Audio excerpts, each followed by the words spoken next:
हर दिन नया होता है और इससे कोई फर्क नहीं पड़ता कि कल क्या हुआ, हर दिन हम नई शुरुआत कर सकते हैं। ये भगवान बुद्ध का वचन है।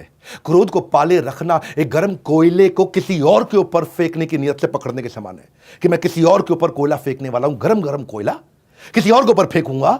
जब इस नियत से मैं उसको पकड़ता हूं तो पहला हार्म मुझे होता है। पहला मेरा हाथ जलता है, बाद में कि कोई और जले या ना जले ये पक्का नहीं है, लेकिन मैं जरूर जल जाऊंगा। छठी कहानी, सर्च फॉर हैप्पीनेस।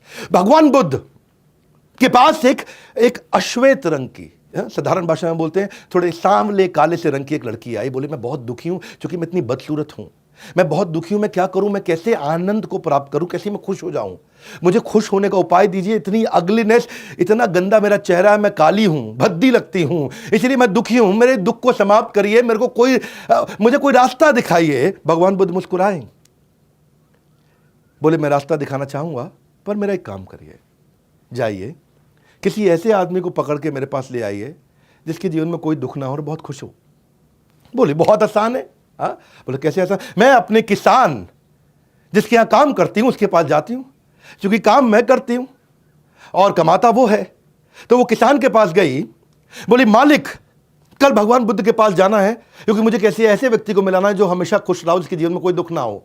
तो मालिक कल आप मेरे साथ चलिए। तो किसान ने बोला कि भाई मैं तो खुद ही बहुत दुखी हूं, मैं कैसे चलूंगा, मैं आपको डिसअपॉइंट नहीं करना चाहता। बोले मालिक आपके पास तो जमीन है, पैसा है, खाना है, आप कैसे खुद दुखी हैं? तो किसान ने जवाब दिया कि मेरे पास जमीन है, खाना है, पैसा है, लेकिन ये सब कुछ मैं जमींदार को दे देता हूं। जमींदार मुझसे ले जाता है, उसको किसानी करनी भी नहीं पड़ती, उसको खेती करनी भी नहीं पड़ती और वो कमा लेता है। वो हमसे ज़्यादा कमाता, हमसे ज़्यादा सुखी है, हम तो उसी के लिए काम कर रहे हैं। तो बोली ओके नो प्रॉब्लम, मैं जमींदार के पास चली जाती हूँ, वो ज़्यादा सुखी है। तो जमींदार के पास जाती है और बोलती है कि भगवान आप मेरे साथ चलिए, मुझे भगवान बुद्ध के पास जाना है, किसी ऐसे व्यक्ति से मिलाना जिसके जीवन में कोई दुख ना हो।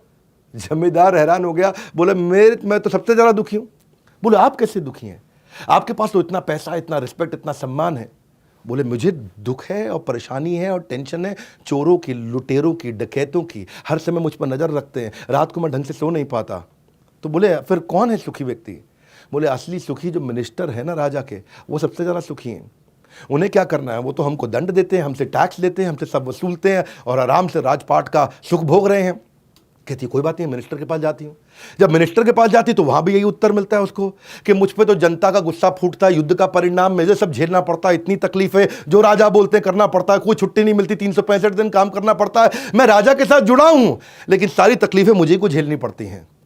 तो उसको समझ में आया कि ओ राजा राजा को कोई इंस्ट्रक्शन नहीं देता, राजा सबको इंस्ट्रक्शन देता है। तो वो सुखी होगा। जब वो राजा के पास गई तो राजा का भी वही हाल। राजा बोला नहीं नहीं मैं तो बहुत परेशान हूं। बोले तुम क्यों परेशान हो?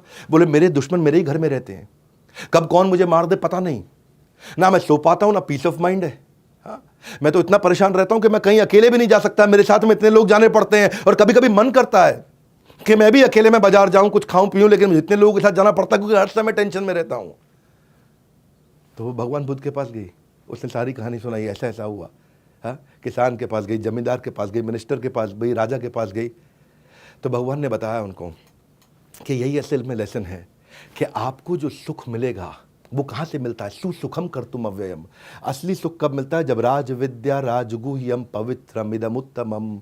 जब आपको राज विद्या, वो सीक्रेट विद्या, वो ज्ञान आपके अंदर प्रज्वलित होता है। खुशी पाने के लिए खुद प्रयत्न करें, दूसरों पर निर्भर ना रहें। जो मनुष्य लगातार शिकायत करते रहते हैं वो कभी खुशी नहीं रह सकते। तो पवित्रमिदम उत्तमम सुसुखम कर्तुम अव्ययम, कि इतना सुख जो कभी समाप्त नहीं होगा।